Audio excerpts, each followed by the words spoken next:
সমস্ত জগৎ দর্শন করুন।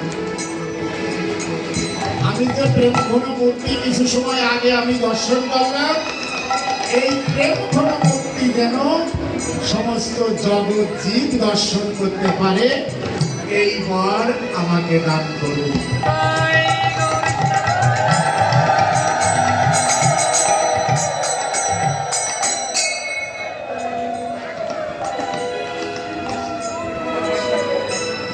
এই প্রেম ঘন মূর্তি, এই যে সুভদ্রা মহিষীবৃন্দের এই লীলা কথা, মহিষীবৃন্দের এই মাধুর্যমণ্ডিত প্রেমের কথা আজকে দ্রৌপদী মহিষীদের কাছ থেকে শ্রবণ করিলেন।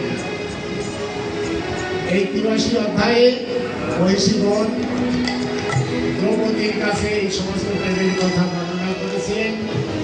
এই প্রেমের কথা শ্রবণ করে এই রূপ দেখাতে গিয়ে পরবর্তী আমাদের কলিযুগে সেই ইন্দ্রদুম্ন রাজা, সেই যে জগন্নাথ, বলরাম এবং সুভদ্রা, পরবর্তী যুগে সেই রূপাকৃতি, সেই প্রেম ঘন মূর্তি রূপে জগন্নাথ, বলরাম এবং সুভদ্রা রূপে আবির্ভূত হয়েছে। এটা দেবশিবাদ নারদের বর প্রাপ্তির সংবাদ। এই দেবশিবাদ নারদ এই বর পেয়েছিলেন, যার জন্যই জগন্নাথ, বলরাম, সুভদ্রা তৈরি করতে গিয়ে এই যে হস্ত পদ সুন্দর করে, চক্ষু কর্ণ নাসিকা সুন্দর করে তৈরি হয়নি। এই প্রেম ঘন মূর্তি হলো এইটাই তাই প্রমাণ। সেটাই জগন্নাথ, বলরাম, সুভদ্রার রূপ। এই রূপে প্রেম ঘন মূর্তিতে তিনি আবির্ভূত হয়ে সারা জগৎকে তিনি কৃপা করছেন। তাই এটাই 83 অধ্যায়ে সেই আলোচনা আমরা সাধন করলাম।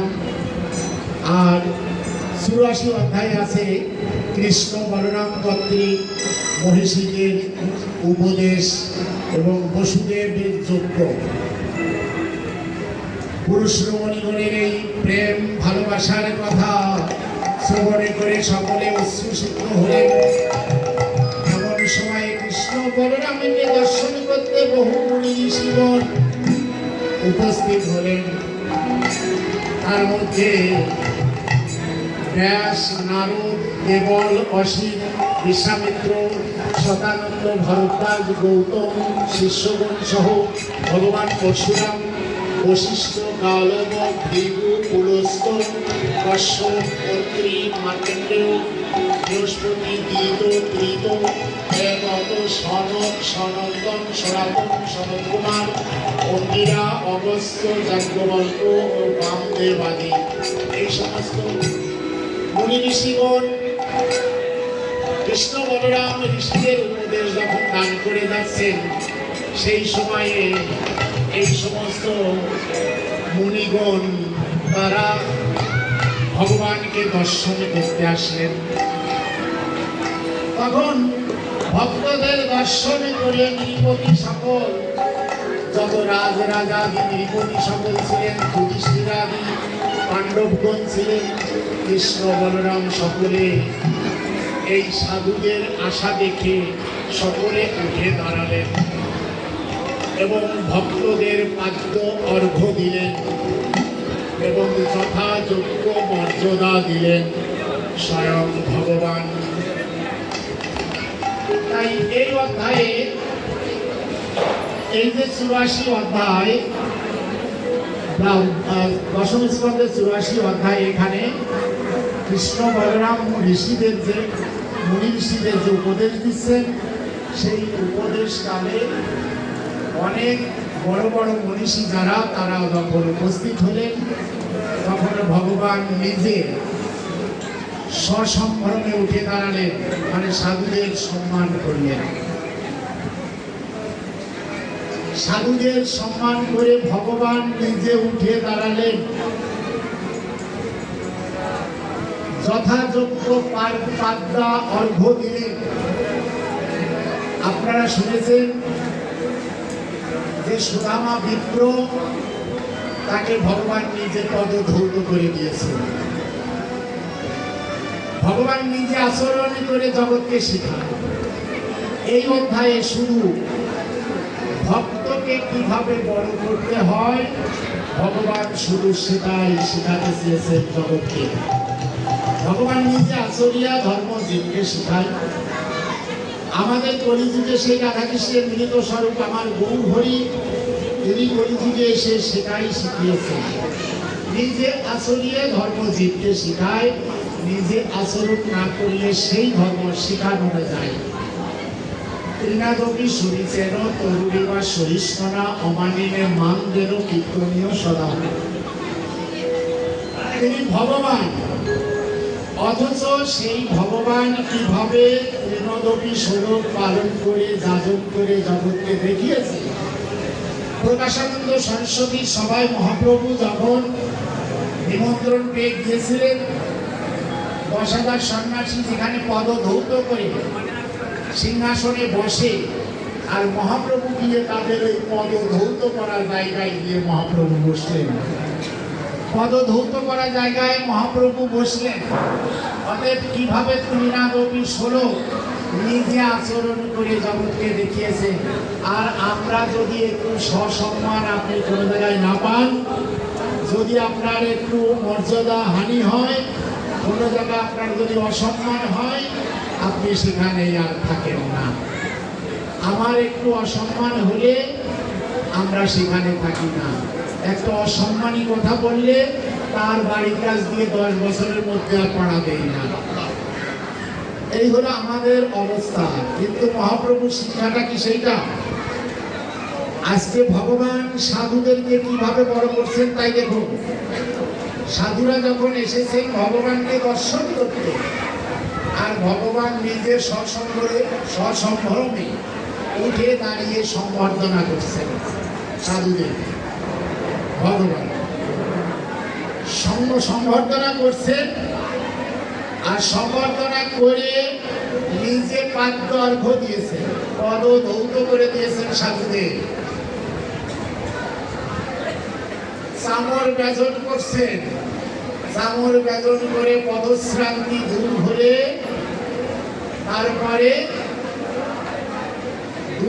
তারপরে কি করছেন একবার দেখবেন। এক ভক্ত ভগবানকে ওই রকম কষ্ট দিয়েছিলেন, লাথি মেরেছিলেন। ভৃগুমুনি, সেই ভৃগু পদচিহ্ন আজও নারায়ণের পক্ষে বিরাজ করে। ভৃগুমুনি নারায়ণের পক্ষে পদাঘাত করেছিলেন, তাও ভগবান কত করুণাময়। পদাঘাত করেছিলেন কবে? আমরা কোন ভগবানকে আরাধনা করব? কে বেশি দয়ালু? এই ভগবানকে পরীক্ষা করবার দায়িত্ব দিয়েছিলেন সনকাদি মুনিগণ। সনকাদি মুনিগণ ভৃগুমুনি, ব্রহ্মার পুত্র ভৃগুমুনিকে বললেন, আমরা কোন দেবতার আরাধনা করব? কোন দেবতা সবচেয়ে বেশি দয়ালু? এই দয়ালু প্রভু আমাদের একটু নির্বাচন করে দেন, আমরা কোন প্রভু দয়ালু বেশি তারই আমরা আরাধনা করব। তখন ভৃগুয়াদি মুনিগণ প্রশ্নপত্র হাতে নিয়ে বেরোলেন। প্রথমে ব্রহ্মলোকে গেছেন। ব্রহ্মলোকে গিয়ে ব্রহ্মা সিংহাসনে বসে আছে, প্রণাম করে নাই, অভ্যর্থনা জানায় নাই, সামনে দাঁড়িয়ে আছে তাল গাছের মতো। কিছু সময় পরে ব্রহ্মা চটে গেলেন, কি তুমি না আমার পুত্র? আমার সামনে এসে দাঁড়ালে আমাকে প্রণাম করলে না, সম্বর্ধনা জানালে না। তোমার মতো পুত্রের আমার প্রয়োজন নাই, আমি তোমাকে ত্যাগ করে দিলাম। ব্রহ্মা ত্যাগ করে দিল ভৃগুমুনিকে। ভৃগুমুনি প্রশ্নপত্রের উত্তরের পাতায় লিখে নিল, এ দেবতা বাতিল হয়ে গেল।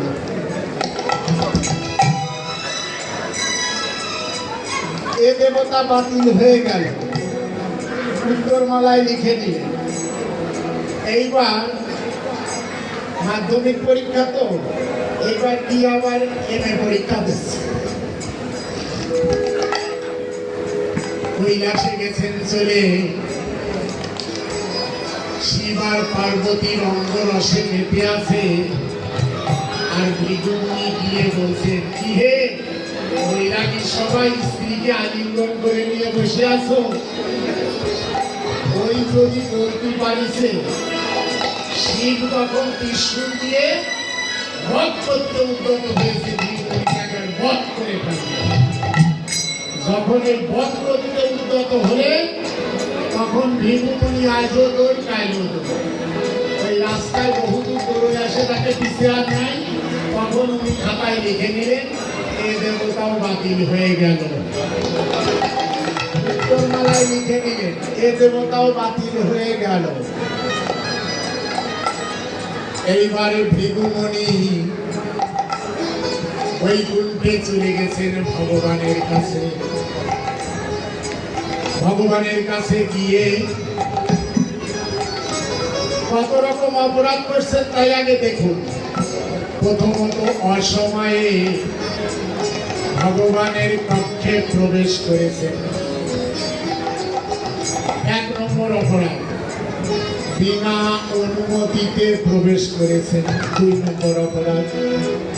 3 নম্বর অপরাধ, সরাসরি গিয়ে আঘাত করেছেন,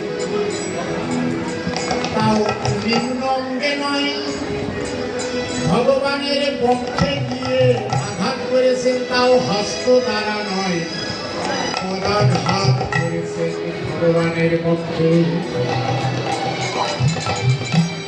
ভৃগুমুনি সরাসরি গিয়ে নারায়ণের পক্ষে গিয়ে পদাঘাত করেছেন। নারায়ণের পক্ষে গিয়ে যখন পদাঘাত করলেন, ভগবান তখন কি করেছেন? আস্তে আস্তে উঠে ভৃগুমুনিকে নিজের আসনে বসিয়েছেন। ভৃগুমুনিকে নিজের আসনে বসাই তারপরে তার পদধৌত করে দিলেন। তারপরে চামর ব্যজন করছেন। চামর ব্যজন করতে করতে যখন পদশ্রান্তি দূর হয়ে গেল, তখন করজোড়ে বলছেন, হে মুনিবর, হোম হরিষণ সুকমল চরণ আপনার। মানে যজ্ঞের ভস্য, যজ্ঞের ভস্য যেমন সুকমল, সেই হোম হরিষণ সুকমল চরণ আপনার। এই কোমল চরণ দিয়ে আমার এই পাষাণ সম হৃদয়ে আপনি যে আঘাত করেছিলেন, আপনার ওই চরণে তো কোনো ব্যথা লাগেনি। আপনার চরণ হলে সুকোমল চরণ। এই সুকোমল চরণ দিয়ে আমার এই কঠিন পক্ষে আঘাত করলেন, তা আপনার চরণে তো কোনো ব্যথা লাগেনি। তখন ভৃগুমুনি কাঁদবেন না কি করবেন খুঁজে পাচ্ছেন না। তখন ভৃগুমুনি সেদিন হাউ হাউ হাউ হাউ করে কাঁদতে কাঁদতে সমস্ত জগৎজীবকে ডেকে বলেছিলেন, হে জগৎজীব, আমি যার পক্ষে পদাঘাত করেছি আর তার মুখের ভাষা শুনুন আপনারা। তিনি কি বলছেন আপনারা শুনুন। আমার সুকোমল চরণ, তার পক্ষে আঘাত লেগে আমার চরণে কোনো ব্যথা হয়নি তো? এমন পরম দয়ালু প্রভু এই জগতে আছেন, আমরা তার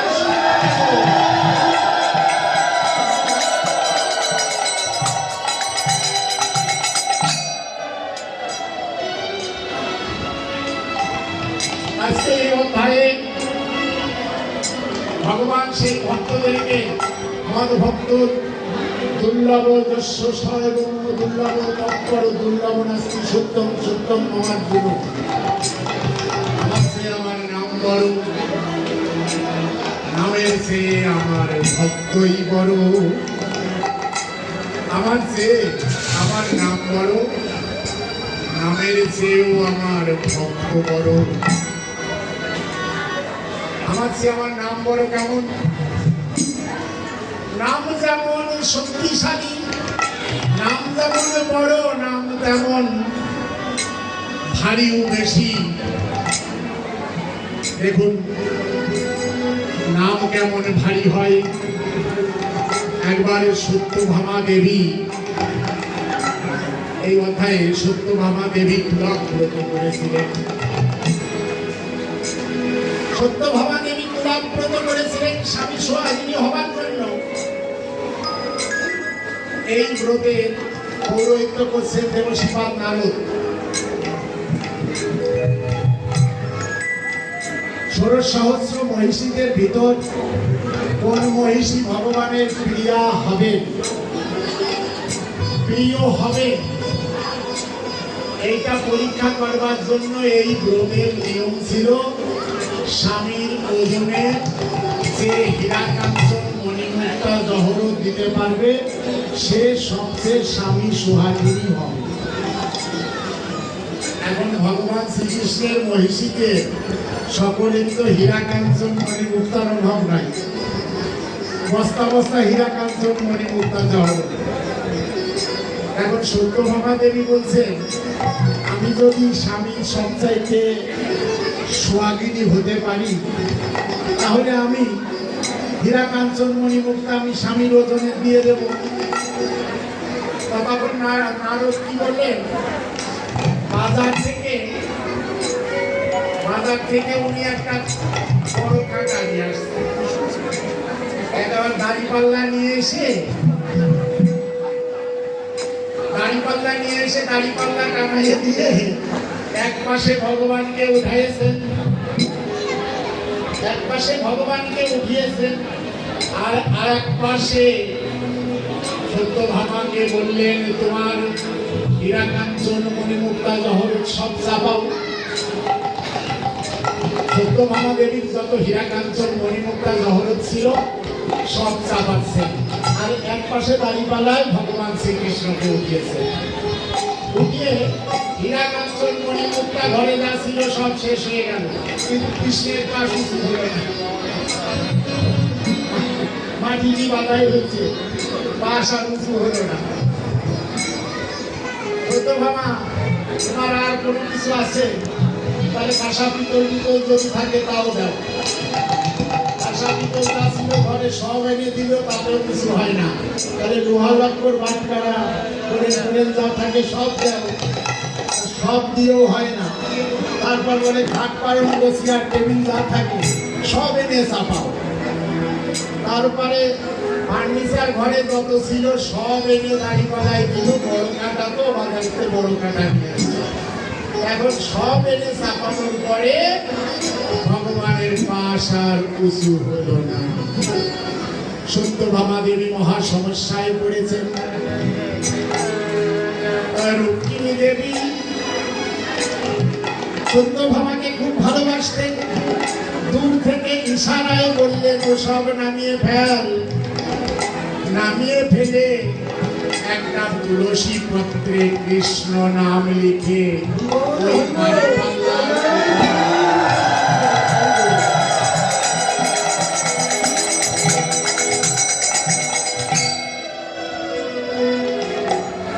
একটা তুলসী পত্র নিয়ে এসে কৃষ্ণ নাম লিখে ওই দাড়িপাল্লার উপরে দে। তখন রুক্মিণী দেবীর কথায় সত্যভামা দেবী সব কিছু নামিয়ে ফেলে তুলসী পত্রে কৃষ্ণ নাম লিখে তখন দাড়িপাল্লার উপরে দিলেন। তখন আস্তে আস্তে নামের পাঠ ভারী হয়ে মাটিতে রেখে গেল।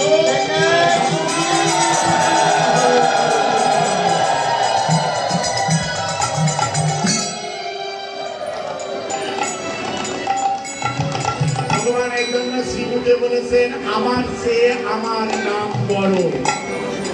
আমার নাম যেমন বড়, আমার নাম ভারীও বেশি। আমার নাম বড়, আবার আমার নাম ভারীও বেশি।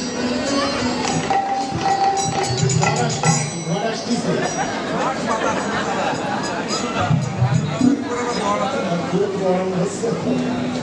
আমার চেয়ে আমার নাম বড়, নামের চেয়ে আবার আমার ভক্ত। কত বড়। অতএব এই নাম গ্রহণ করেন কারা? দেখেন, একটা তুলসী পত্রে কৃষ্ণ নাম লিখে অনাদিরাদি গোবিন্দ যিনি সর্বকারণের কারণ, অনন্ত কোটি ব্রহ্মাণ্ড যার লোককূপে ধাম, অনন্ত কোটি ব্রহ্মাণ্ড নির্ধারণ করে বলা হয়নি কত কোটি। আমাদের বিজ্ঞানে আছে অনেকগুলো সৌরজগৎ মিলিত হয়ে একটা ব্রহ্মাণ্ড তৈরি হয়। দেখেন, আমাদের একটা সৌরজগৎ, এরকম আরো সূর্য আছে, তাদের চারপাশে অনেক গ্রহ আছে, সেটা একটা সৌরজগৎ। এরকম অনেকগুলো সৌরজগৎ একসঙ্গে করলে একটা ব্রহ্মাণ্ড হয়। এইরকম ব্রহ্মাণ্ডের অনন্ত কোটি ব্রহ্মাণ্ড যার লোককূপে ধাম, গোবিন্দের লোককূপের গোড়া দিয়ে আসা যাওয়া করে, এটা ভগবানের একমাদ বিভূতি। এই একমাদ বিভূতির কথা লাভ করতে গিয়ে অনন্ত কোটি ব্রহ্মাণ্ড যার লোককূপে ধাম, সেই গোবিন্দ হালকা হয়ে উপরে গেল আর তার নামের পাঠ ভারী হয়ে মাটিতে বেঁধে গেল। তার নাম কত ভারী। আচ্ছা, সেই ভারী জিনিস বহন করেন কারা? গোবিন্দের সে নাম ভারী বেশি, তার ভারী জিনিস বহন করেন কারা? আপনারা ভক্ত যারা কণ্ঠে বহন করে নিয়ে বেড়ান সেই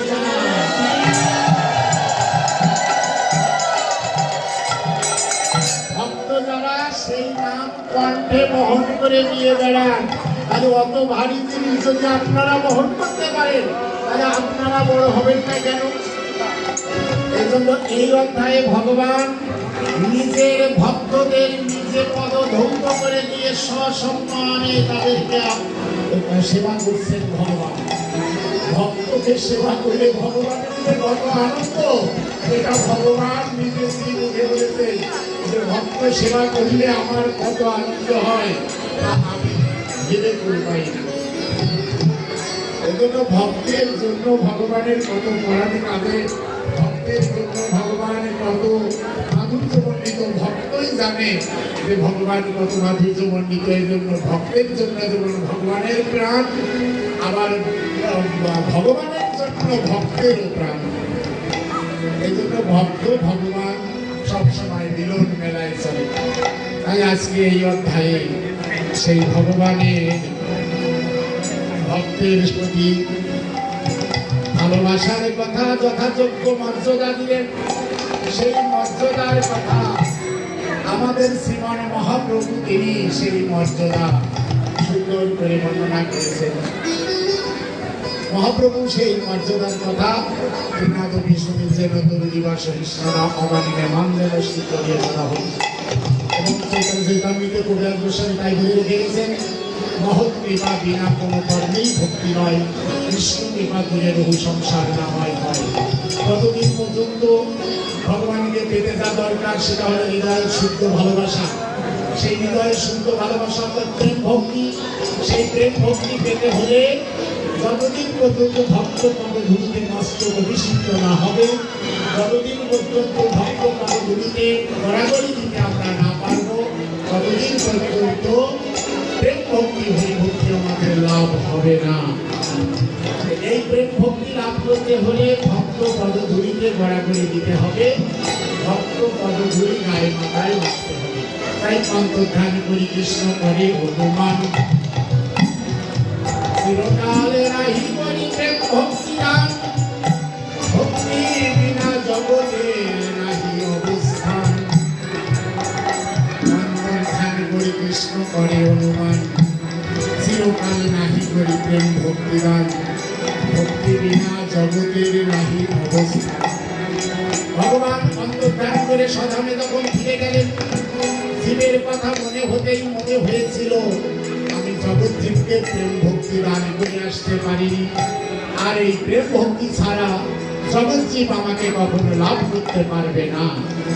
তাই ভগবানের ইচ্ছা জেগেছিল জগৎ জীবকে প্রেম ভক্তি দান করবেন। ভাগবতের টিকাকাররা প্রশ্ন করেছেন ভগবানের কাছে, প্রভু আপনি যে জগৎ জীবকে প্রেম ভক্তি দান করতে চাইলেন, আচ্ছা ওই বস্তুটা কি আপনার নিজস্ব সম্পদ? ভগবান সমস্ত জগৎকে যা দিয়ে ভগবানকে আমরা লাভ করতে পারবো প্রেম ভক্তি দিয়ে, সেই প্রেম ভক্তি সব জগৎকে ভগবান দান করবে। মনে মনে বাসনা টিকাকাররা ভগবানের কাছে প্রশ্ন করলেন যে প্রভু, আপনি যে বস্তু দান করতে চাইলেন, বস্তুটা কি আপনার নিজস্ব? সম্পদটা কি আপনার নিজস্ব সম্পদ? ভগবান ভেবে দেখলেন কথা তো সত্যি। যেমন ধরুন আপনারা পিতৃভক্তি, আচ্ছা এই পিতৃভক্তি এটা কি পিতাদের অন্তরে থাকে না পুত্রদের অন্তরে? পুত্রদের অন্তরে। আচ্ছা পতি ভক্তি মানে স্বামী ভক্তি, এটা স্বামী ভক্তি কি স্বামীদের অন্তরে থাকবে? স্ত্রীদের অন্তরে। ভগবানকে পেতে যে প্রেম ভক্তি, এটা তো ভগবানের অন্তরে থাকার কথা না, এটা থাকবে ভক্তের অন্তরে। এখন ভগবান ভাবলেন আমি তো জগৎকে প্রেম ভক্তি দান করতে চেয়ে বসেছি, এখন প্রথমত প্রেম ভক্তি আগে তো আমাকে লাভ করতে হবে। তা প্রেম ভক্তি লাভ করবার যে বিধান শাস্ত্রে দেওয়া আছে ওটা আমি তো জানি, কিন্তু আমার পক্ষে পালন করা খুবই কষ্ট হয়ে যাচ্ছে। তা কষ্ট হয়ে যাচ্ছে, কষ্ট হবে না কেন? মানে সাধারণ মানুষের পায়ের তলায় ভগবান কি করে গড়াগড়ি দেবেন বলুন তো? একদিন ভগবান কি করলেন, সমস্ত শাস্ত্রগণকে ডেকেছে, চারিবেদ, 100 উপনিষদ, 18 পুরাণ, মহাভারত, বেদান্ত ভাষ্য, চণ্ডী গীতা, সমস্ত ভাগবত, সব শাস্ত্রগণকে ডেকেছেন। সব শাস্ত্রগণ মুক্তি ধরে ধরে সবাই এসেছে। এসে ভগবানকে সাষ্টাঙ্গে প্রণতি জানিয়ে করজোড়ে বলছেন যে প্রভু আমাদের যথা আজ্ঞা, মানে আমাদের কি জন্য ডেকেছেন? তখন বলছেন যে শোনো শাস্ত্রগণ, আমি তোমাদেরকে ডেকেছি, আমি প্রেম ভক্তি জগৎজীবকে দান করতে চেয়েছিলাম, কিন্তু এই প্রেম ভক্তিটা তো আমার নিজস্ব সম্পদ না, এটা তো ভক্তের সম্পদ। এখন ভক্তের কাছ থেকে প্রথমত আমাকে লাভ করতে হবে, তারপরে আমি দান করতে পারবো। এখন আমার কাছে যদি 10,000 টাকা থাকে, আমি নয় কাউকে দান করতে পারবো, আমার যদি না থাকে তাহলে দান করবো কি করে? প্রথমত আমাকে লাভ করা দরকার প্রেম ভক্তি। এখন তোমরা প্রেম ভক্তি লাভ করবে যে বিধান দিয়ে রেখেছ, ভাগবতে আছে ভক্ত পদে ধুলিতে গড়াগড়ি না দিতে পারলে, সর্বভরত উপাখ্যানে বলা আছে রাজা রঘুগণ পালকিতে চড়ে প্রেম ভক্তি হরিভক্তি লাভ করতে যাচ্ছিল। সর্বভরত ওই দিন প্রথম কথা বলা শুরু করলেন, ওই দিন প্রথম কথা বলা শুরু করলেন। বেহারা ছিল 8 বেহারার পালকি, বেহারা একজন কোন, এক পাশে 3 জন আর এক পাশে 4 জন। এই 4 জন এক পাশে তাদের কষ্ট একটু কম হচ্ছে, 3 জনের পাশে একটু কষ্ট হয়ে যাচ্ছে। তার রাস্তায় দেখে যে ওই ভালো তাজা মোটা একটা লোক বসে আছে, তাকে গিয়ে কেঁদে কেঁদে ওই জড়ভরত বসেছিল। ওই দিন জড়ভরতরে ওই 3 জনের পাশে ডেকে গেছে, এই অনেক উঠেছে, এই কাঁধে কর করেছে, কাঁধে গিয়ে হাঁট হেঁটেছে। হাঁটতে হাঁটতে ওরা তো মারমার করে চলে যাচ্ছে। ওটা মাকড় কীট পতঙ্গ পিপিলিকা কিছু তো আসতেছে না। আর জড়ভরত আর ওইগুলো পাড়াবে না, বাড়ির তলে পড়ে পোকামাকড় পড়ে না যায়। তুলসী বাগান দিয়ে যাচ্ছে, তুলসী গাছ করতো, জড়ভরত পাড়াবে না। যখন তুলসী বাগান দেখতেছে তখন জড়ভরত পাট ধরে তুলে পড়ছে। তখন পালকি করতে গেলে রাজা তখন ভিতরে বলছে, এই বেহারারা সাবধান, আমি রাজা, জানো না তোমাদের দণ্ড দিতে পারি, গরদান দিয়ে দিতে পারি আমি। তাহলে রাজা মশাই রাত করবেন না, এই নতুন একটা বেহারা নিছি, ওই নতুন বেহারা এইসব করছে, আমাদের কোনো দোষ না। তাহলে নতুন বেহারাকে তাহলে এই যে তাহলে তোমার খুব কষ্ট হয়ে যাচ্ছে, তোমার বার বহন করতে খুব কষ্ট হচ্ছে, তাই না? এই রাজা ব্যঙ্গ করে নানান কথা বলেছিলেন। ওই দিন জড়ভরত প্রথম মুখ খুলেছিলেন, অনেক উপদেশ দেওয়ার পরে অবশেষে বলেছিলেন যে রাজা আপনি কোথায় যাচ্ছেন? তারে হরিভক্তি লাভ করতে যাচ্ছি, ভক্তি হরিভক্তি লাভ করতে যাচ্ছি। তাই জড়ভরত তিনি বলেছিলেন যে রাজা হরিভক্তি লাভ করতে যাওয়া এটা উপযুক্ত পথ নয়। হরিভক্তি লাভ করে পাল্লিতে চলে আপনি হরিভক্তি লাভ করতে পারবেন না। হরিভক্তি লাভ করতে হলে ভক্তের পায়ের তলা দিয়ে গমন করতে হবে।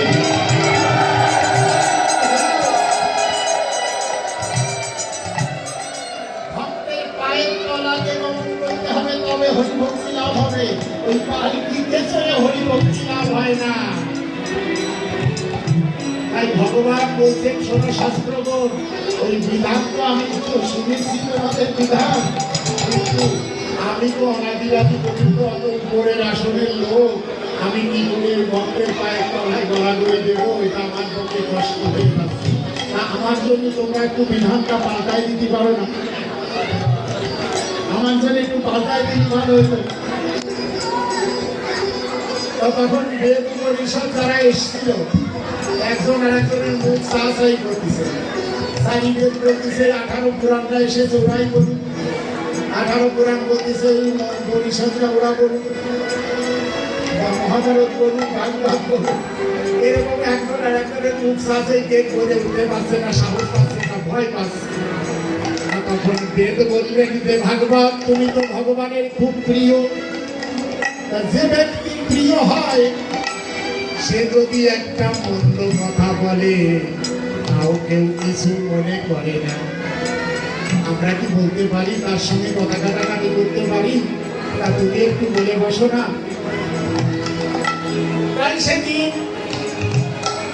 বেদের আদেশ পেয়ে ভাগবত সেদিন নির্ভয়ে এবং দ্বিধা কণ্ঠে বলেছিলেন, হে অনাদিরাদি গোবিন্দ, এই প্রেম ভক্তি হরিভক্তি আপনিও কি একটু লাভ করতে চান? তাহলে হ্যাঁ পাই চাই।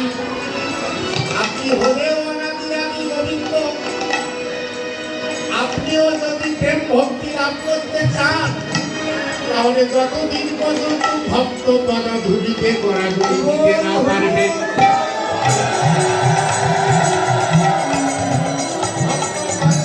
গায়ে মাথায় মারতে না পারবেন, গোবিন্দ হলেও আপনার পক্ষে প্রেম ভক্তি হরিভক্তি লাভ করা সম্ভব হবে না।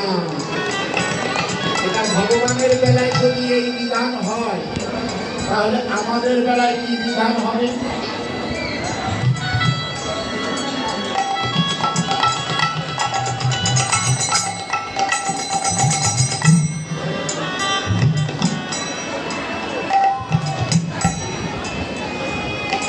আমরা তো শুদ্ধ কৃষ্ণ ভক্তি পেতে চাই সবসময়।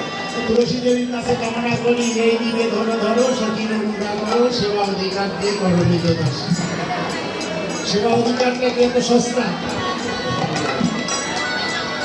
সেবা অধিকার একমাত্র পেয়েছিল লোকনাথ গোস্বামীর শিষ্য নরোত্তম ঠাকুর।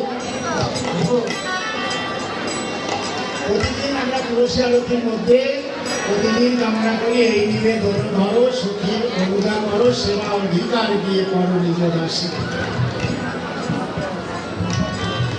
লোকনাথ গোস্বামী জীবনে কাউকে দীক্ষা দেবেন না বলে প্রতিজ্ঞা করেছিলেন,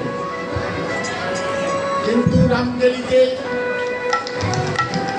রূপ সনাতনের সঙ্গে দেখা করতে এসে মহাপ্রভু পদ্মায় প্রেম ভক্তি গচ্ছিত রেখেছিলেন। আর ওই রামকেলি থেকে নুরু নুরু বলে রেখেছিলেন পদ্মার অপার পারে সেই প্রেমতলী ঘাট, সেখানে নুরু স্নান করতে আসতেন। কৃষ্ণানন্দ দত্তের একমাত্র ছেলে নুরু, সেই নুরু মহাপ্রভু দিয়া প্রেম লাভ করে প্রথমে কৃষ্ণবর্ণ ছিলেন, গৌরবর্ণ রূপ হয়ে গেল। আর মহাপ্রভু আদেশ দিয়েছিলেন তুমি শীঘ্র বৃন্দাবনে চলে যাও এবং তুমি আমার প্রিয় লোকনাথের শিষ্য হবে। ওই সময় নুরু লোকনাথ গোস্বামীর শ্রীচরণে আত্মনিবেদন করে দিয়ে দিয়েছিলেন। বৃন্দাবনে চলে গেলেন, জিন গোস্বামীর কাছে জানতে পারলেন লোকনাথ গোস্বামী কাউকে শিষ্যত্ব গ্রহণ করিলেন না, অথচ নুরু লোকনাথের চরণে এই আত্মনিবেদন করে দিয়ে রেখেছেন। গুরুকে বরণ করে নিয়েছেন পূর্বে থেকে। তাই গুরু কৃপা লাভ করবার জন্য 1 বছর ধরে গুরুদেবের শৌচাগার পরিষ্কার করেছিলেন। মনের মধ্যে ঝোপের মধ্যে লোকনাথ গোস্বামী প্রতিদিন যে মলত্যাগ করতেন, রাত্রি 2টোর সময় গিয়ে সেই মল মূত্র সব পরিষ্কার করে ঝাঁটাকে পরিষ্কার করে রেখে আসতেন। আর গুরুদেবদের সেখানে মলমূত্র ত্যাগ করতেন। লোকনাথ গোস্বামী দেখলেন যে আমার তো অপরাধ হয়ে যাচ্ছে, কে আমার সেবা করছে, আমাকে তো ধরতে হবে।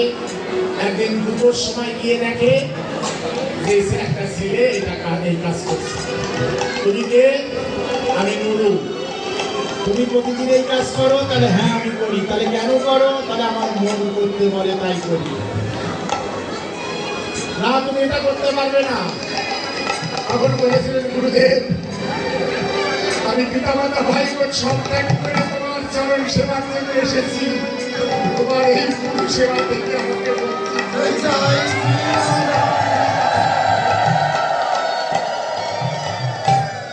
এই গুরু সেবা থেকে তুমি আমাকে বঞ্চিত করো না। এইভাবে গুরুদেবের শৌচাগার 1 বছর ধরে পরিষ্কার করে দিয়ে লোকনাথ গোস্বামীর মন গড়ে গেল। তাই সুন্দর একটা দিন দেখে গুরুকে দীক্ষা দান করলেন। দীক্ষা দান করে ওই দিনই বললেন যে তুমি কৃষ্ণ সেবা গ্রহণ করো, সেবা অধিকার গ্রহণ করো। গুরুদেব, গোবিন্দ তো অনেক সেবা, তুমি আমাকে কি সেবা দেবে বলো? তখন লোকনাথ গোস্বামী গুরুকে দুগ্ধ আবর্তন সেবা দান করলেন। দুগ্ধ গরম করে প্রতিদিন রাধা গোবিন্দকে তুমি সেবা দেবে। গুরুদেব আদেশ দিয়েছেন দুগ্ধ আবর্তন সেবা। সঙ্গে সঙ্গে আরবে নুরু দুগ্ধ জাল দেওয়া শুরু করেছে। দুগ্ধ নাই, উনুন নাই, পাত্র নাই, চামচ নাই, কোনো কিছু নাই। নুরু আরবে দুগ্ধ স্মরণে জাল দিচ্ছে। আরবে দুগ্ধ জাল দেওয়া শুরু করেছে। গুরুদেব কেবল আদেশ দিয়েছেন তোমাকে দুগ্ধ আবর্তন সেবা দান করলাম।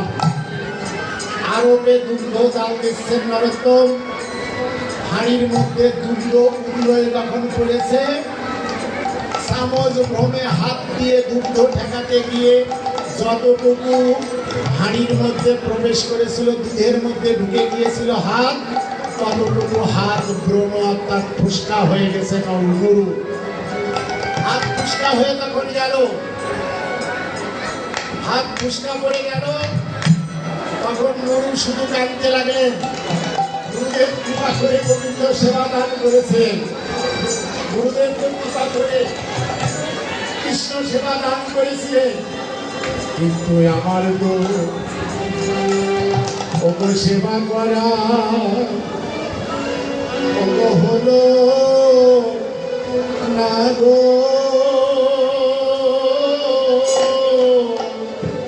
ওগো সেবা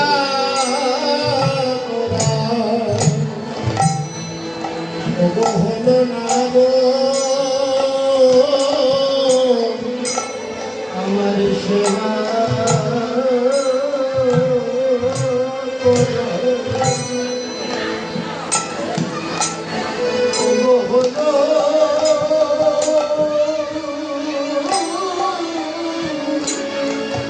হলো না গো।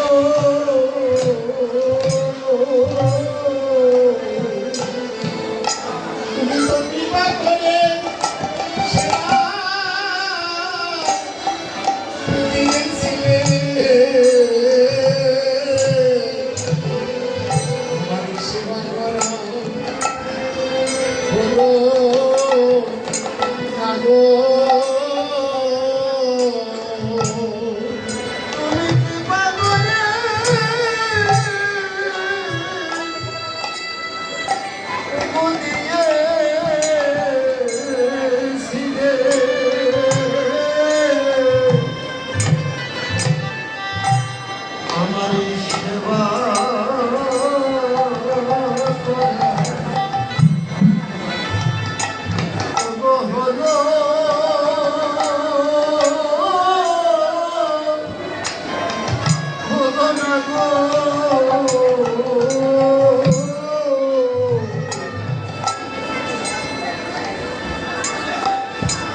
লোকনাথ গোস্বামী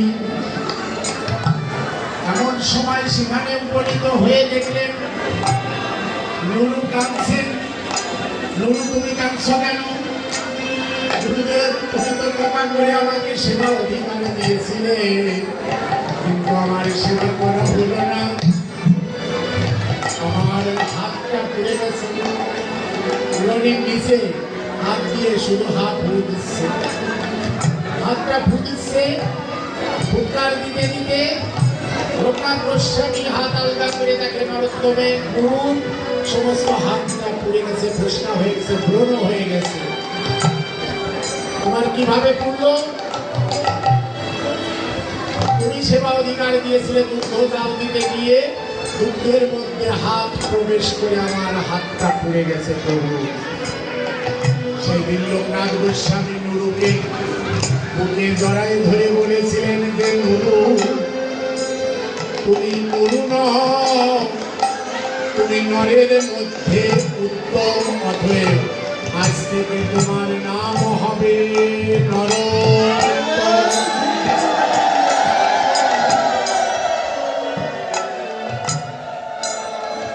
ওই দিন নরোত্তম নাম হলো, তার আগে নুরু নাম ছিল। এই দিনই লোকনাথ গোস্বামী নরোত্তম নাম দিলেন। গুরুরূপা সখীর আনুগত্যে আপনারা স্ব গুরুদেবের কাছ থেকে সেবা অধিকার চেয়ে নেবেন। তুলসী দেবীর কাছে কামনা করে সমাজ সেবা অধিকার দিয়ে করো নিজ দাসী। গুরুরূপা সখীর আনুগত্যেই ভজন, সেই গুরুরূপা সখীর আনুগত্যে সেবা অধিকার চাইতে হবে। আশ্রয় লইয়া ভবে তারে কৃষ্ণ নাহি জানি, আর সব মরে অকারণ।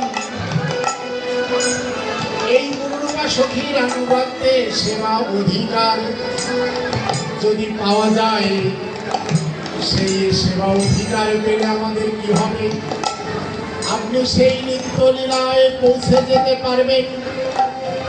সেই নিত্য লীলায় পৌঁছে গেলে স্থূল প্রবর্তক সাধক সিদ্ধি, সেই সিদ্ধির দেশে আপনি তখন নিত্য পার্শ্বদ গতি লাভ করবেন। এজন্য যারা অনন্য কৃষ্ণ ভক্ত, তারা নিত্য লীলায় যেতে চায়। অথচ আমাদের সমাজে এমন প্রচলন ঘটে রয়েছে, অনেকেই মনে করে আমার পিতামাতা স্বর্গে গেলে মনে হয় ভালো হয়। মন্দিরাদিতে স্মৃতি ফলক লিখে রাখেন, স্বর্গীয় শ্রী অমুক, তার পুত্র অমুক, পুত্রবধূ অমুক, তার স্মৃতি রক্ষার্থে। আপনার একজন মানুষ মারা গেলে আগে আপনারা স্মরণ করেন দিব্যান্ন লোকান্ন সমচ্ছতি, দিব্যলোকে তার গতি হোক। দিব্যলোক মানে স্বর্গলোক। এই স্বর্গলোকে আমাদের সমাজের একটা প্রচলন ঘটে রয়েছে। তারা নিত্য লীলায় সেবা অধিকার পেয়ে সেই নিত্য পার্শ্বদ গতি লাভ করতে চায় না, তারা স্বর্গে যেতে চায়। কিন্তু যারা অনন্ত কৃষ্ণ ভক্ত, তারা স্বর্গ চায় না। স্বর্গ যে সুখের ধাম, তাহার না লইল নাম, স্বর্গ নরক দুই পরিহরি। স্বর্গ যে সুখের ধাম, তাহার না লইল নাম, স্বর্গ নরক দুই পরিহরি। আপনি একটা পুণ্যের কাজ করলেন, অমুক স্বর্গে আপনার 10 বছর বাস হলো। 10 বছরের পুণ্য শেষ হলে কর্ম অনুযায়ী মায়ার জন্মদ্বীপে যে কোনো জমিতে আপনার জন্ম হবে।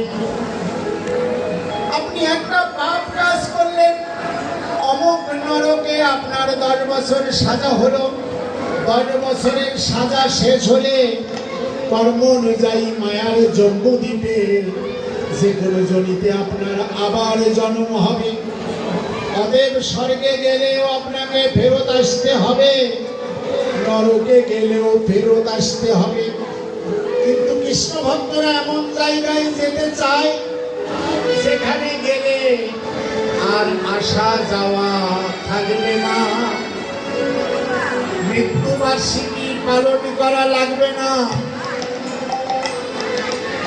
তারা নিত্য পার্ষদ গতি, নিত্য লীলায় গোবিন্দের দাস দাসী হয়ে সেবা করবে। এটা হলো নিত্য লীলায় প্রবেশ করতে চায়, এই জন্য তোমার সেবা অধিকার দিয়ে করো নিজ দাসী, তোমার সেবা অধিকার দিয়ে করো নিজ দাসী। তারা নিত্য লীলায় প্রবেশ করতে চায়, কিন্তু আপনি তখন বলছেন দিব্যাং লোকানো সগচ্ছতি, আপনি স্বর্গলোকে তার গতি হোক এটা কামনা করছেন। আচ্ছা, আপনি স্বর্গে কামনা করছেন, একজন ব্যক্তি সারা জীবন পাপ কাজ করেছে, তার অনেক সাজা শাস্তি হবে, বিচারে রায় হবে, চিত্রগুপ্ত খাতায় লিখে রাখছে অপরাধ, সেই অপরাধ অনুযায়ী তার দিব্যলোকে তার সেখানে নরকে নিয়ে তার বিচার হবে, সাজা শাস্তি হবে। আর আপনি বললেন দিব্যাং লোকানো সগচ্ছতি, আপনার কথা মতো কি কাজ করবে? সারা জীবন পাপ কাজ করেছে, সে মৃত্যুবরণ করলো, আপনি বলে দিলেন দিব্যাং লোকানো সগচ্ছতি, আপনার কথা মতো কি ধর্মরাজ কাজ করবে না তার খাতা মতো কাজ করবে? বলুন তো, আপনার কথায় কাজ করবে? তাহলে আপনারা দিব্যাং লোকানো সগচ্ছতি বলতেছেন কোন কারণে?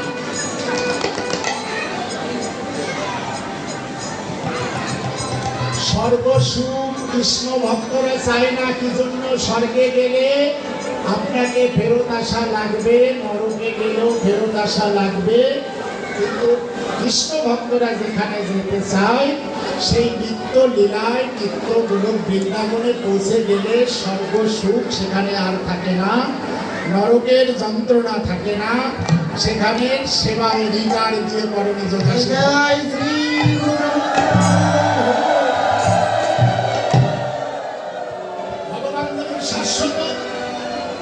তার ভক্ত শাশ্বত গতি লাভ করে, তার জন্ম হবে না, মৃত্যু হবে না, পূর্বেও যারা এবেও তারা। আপনারা কীর্তনের মধ্যে গান না যে সেই পূর্ব লীলায় যারা ছিলেন এবেও তারা, পূর্বে যারা এবেও তারা। দেখেন ওই ললিতা, বিশাখা ললিতা তিনি দামোদর, স্বরূপ দামোদর, বিশাখা সুখী তিনি রায় রামানন্দ, এরকম পূর্বে যারা ছিল তারাই এরা, এরাই তারা, তারাই এরা। ওই পার্শ্বদ গতি, তারা কোনোদিন পরিবর্তন হবে না, তারা যে ভগবানের যে সেবক, সেবকই থাকে যাবে। ভগবান যখন সন্ধানে ফিরে যাবে তার আগে পার্শ্বদের পাঠায় দেবে, তাদের আবার পাঠায় দেবে, তারাই আসবে আবার লীলা করতে, যখন জগতে আসবে তারাই আসবে, তারাই যাবে। কৃষ্ণ ভক্তরা সেখানে যেতে চায়, আপনি কেন সর্বসুখ কামনা করেন? আমাদের যিনি সৃষ্টিকর্তা ব্রহ্মা, তিনি পর্যন্ত সর্বসুখ কামনা করেননি, তিনি পর্যন্ত সর্বসুখ কামনা করেননি। আপনারা দেখবেন কৃষ্ণ লীলার মধ্যে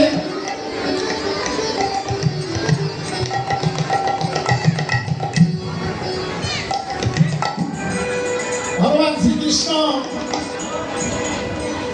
আজকে সকালের সঙ্গে গোচারণে গেছেন, শত শত সখাগণ, শত সহস্র রাখাল বালকগণ, ধেনু বৎসগণ। আমাদের সৃষ্টিকর্তা চতুর্মুখ ব্রহ্মা ভাবলেন ভগবান নাকি বৃন্দাবনে অবতীর্ণ হয়েছেন, তিনি নাকি আবার গরু চড়ান। সে কি ভগবান যদি হবেন তিনি আবার গরু চড়াবেন কেন? গরু চড়ায় তো গোয়ালাদের কাজ, গোয়ালারা গরু চড়াবে, তিনি গরু চড়াবেন কেন? ভগবান গরু চড়াবেন, এই কেমন ভগবান? আমি একটু পরীক্ষা করে দেখতে চাই, তাই পরীক্ষা করে দেখবার জন্য আজকে ভগবান ব্রহ্মা তার মায়া দ্বারা রাখাল বালকগণ চুরি করে নিয়ে পাহাড়ের গুহায় পাথর চাপা দিয়ে ঢেকে রাখলেন তার মায়া দ্বারা। দেখি ভগবান বুঝতে আসে কিনা। অন্তর্যামী ভগবান সঙ্গে সঙ্গে টের পেয়েছে ব্রহ্মা আমার ধনুবৎসরা কালো বালক চুরি করেছে। ভগবান ওগুলো বুঝতে গেলেন না, সঙ্গে সঙ্গে মুহূর্তের মধ্যে ধেনুবৎস রাখাল বালক আবার সৃষ্টি করে নিলেন। শ্রীরাম সুদাম দামোদর সুদাম আবার বানায় নিয়েছে। যার যেমন স্বভাব ছিল, চরিত্র ছিল, যেখানে যেমন রূপ ছিল, যেখানে কাটা দাঁত ছিল, যেখানে জট ছিল, স্বভাব চরিত্র যেমন ছিল তেমনই করে তৈরি করে নিয়েছে। শ্রীরামের মা বুঝতেই পারেনি মা আমার বানানো শ্রীরাম গোষ্ঠের থেকে ফেরত গেছে। আবার ওই শ্রীরাম সুদাম পরের দিন আবার গোষ্ঠে গেছে। ওর মা বাবা কেউ টের পায়নি। ধেনুবৎসরা একটা বৎস অন্য গাভীর দুধ খেতে গেলে খেতে দেয় না, কিন্তু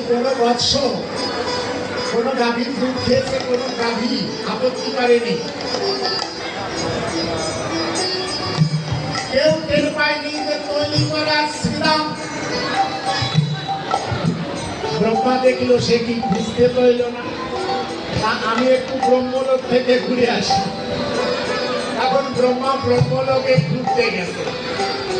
বড় গেটের থেকে দারোয়ান বলছেন যে দাঁড়ান, আপনি দাঁড়ান, আপনি কে, আপনি কোথা থেকে এসেছেন, আপনার পরিচয় কি? তোমাদের কাছে আমার পরিচয় দেব? তোমরা আমার দারোয়ান দারপাল, তোমাদের কাছে আমার পরিচয় দিলে এই মান সম্মান আমার রাখার জায়গা কোথায়? আমার মান সম্মান থাকে, তোমরা আমার দারপাল।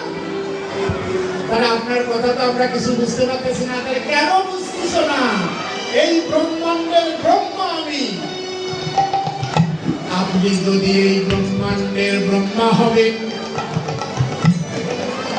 আপনি যদি এই ব্রহ্মাণ্ডের ব্রহ্মা হবেন, তাহলে দেখুন আমাদের যিনি ব্রহ্মা, ওই দেখুন তিনি সিংহাসন আলো করে বসে আছেন। আমাদের ব্রহ্মা যিনি চতুর্মুখ ব্রহ্মা, ওই দেখুন তিনি সিংহাসন আলো করে বসে আছেন। অতএব আপনি কে? আপনি কোথা থেকে এসেছেন? এখন ব্রহ্মা দেখল, সে কি আমি ভগবানকে পরীক্ষা করতে গেছি, আর এই সময় আমার বহিষ্কার করে এখানে নিয়োগ হয়ে গেল। ব্রহ্মা তখন হাউ হাউ করে কাঁদতে কাঁদতে ছুটে চলে গেল। ভগবান যেখানে ধেনুবৎস চারণ করছেন সেখানে গিয়ে ব্রহ্মা তখন ভগবানকে ঘুরে ঘুরে প্রদক্ষিণ করে স্তুতি করতে লাগলেন। হে গোবিন্দ গোবিন্দ হে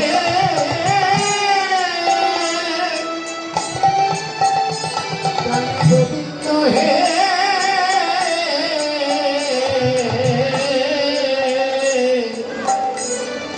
আমি তোমার ধেনুবৎস রাখাল বালক কোনে চুরি করে না জানি কত অপরাধ করেছি। সেই অপরাধ তুমি নিজ গুণে আর যে ব্রহ্মত্ব অভিমানে তোমাকে আমি চিনতে পারি না, সেই তোমার দেওয়া ব্রহ্মত্ব তুমি ফিরিয়ে নাও, আর আমাকে তুমি বৃন্দাবনে জন্ম দাও। ও রাবণ গো সর্ববাসে, ও আসি তব অগ্রকৃত বাসে।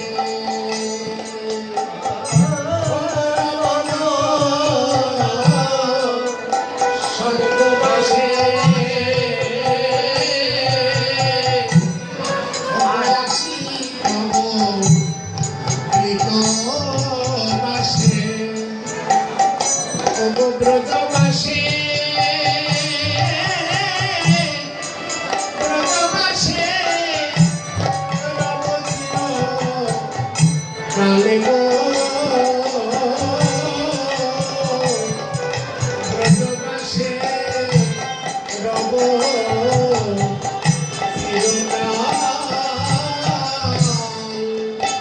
ব্রজবাসে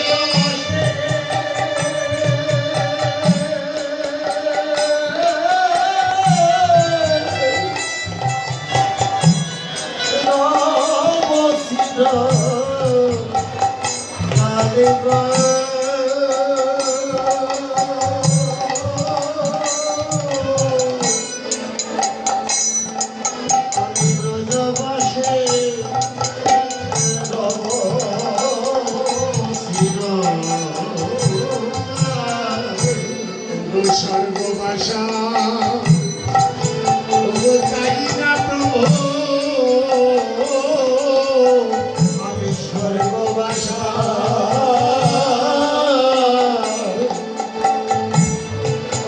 চাই না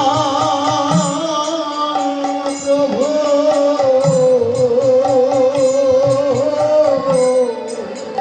বলি আমায় বৃন্দাবনে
আমায় বৃন্দাবনে জন্ম দাও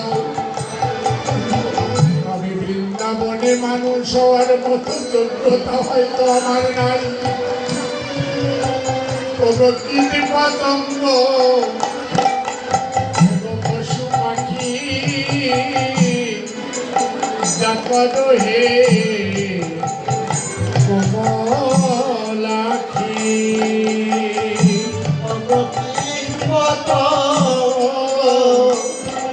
পশু পাখি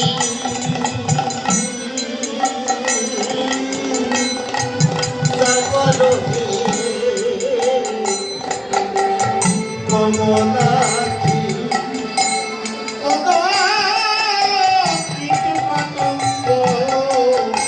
পশু পাখি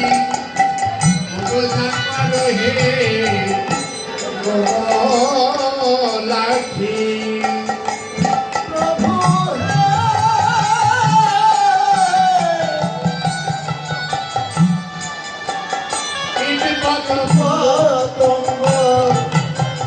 পশু পাখি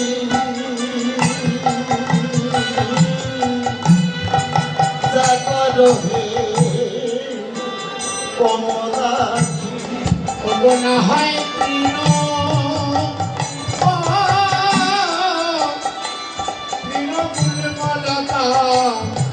করো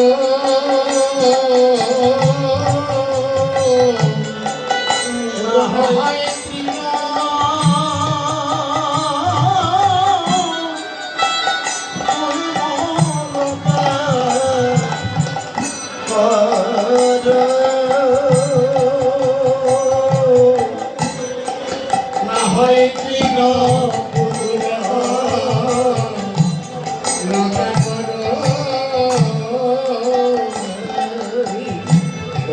পশু পাখি করে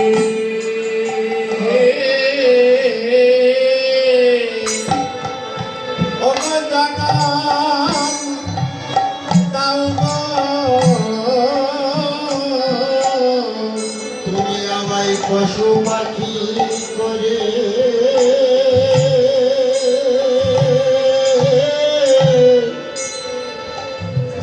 জনম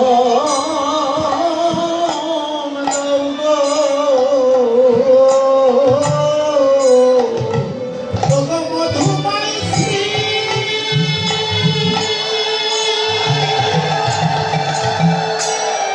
ওগো মধুময় শ্রী,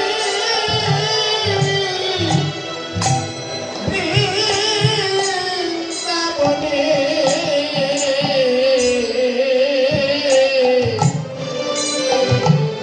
ওগো পশু পাখি বলি, ওগো জনমে দাও গো। মধুময় শ্রী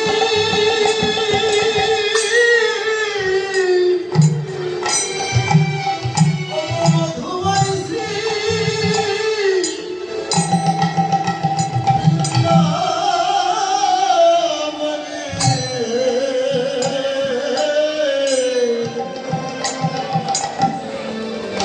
পশু পাখি করে আমায়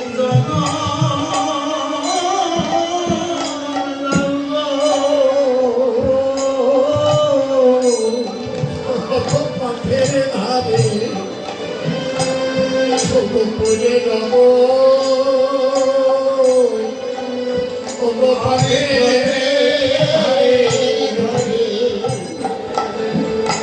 ওরে নব ওগো তৃণমূল মা, ওগো লতা হয়ে বলি আসতে হরিব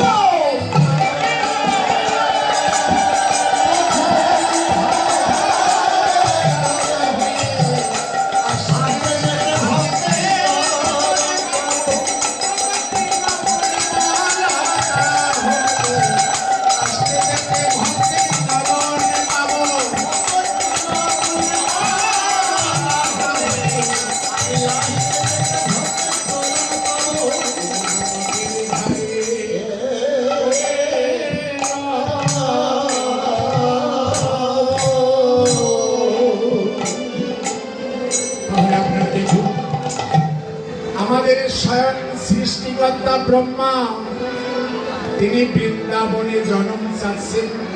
রবনাক স্বর্গবাসে আশিতব কৃতবাসে ব্রজবাসে রব চিরকাল। স্বর্গবাস আর চাই না প্রভু। আমাদের সৃষ্টিকর্তা ব্রহ্মা বৃন্দাবনে তৃণ গুল্ম লতা হয়ে জন্ম চাচ্ছে, আর আমরা বলছি স্বর্গে যাব। দিব্যানো লোকানো সদস্যতি, আমরা স্বর্গে যেতে চাচ্ছি, আর আমাদের সৃষ্টি যিনি করেছেন তিনি যেতে চাচ্ছেন বৃন্দাবনে, আর আমরা স্বর্গে যাব। স্বর্গে গিয়ে ভালো আনন্দ আর সুখ পাবো। অতএব আমাদের ওই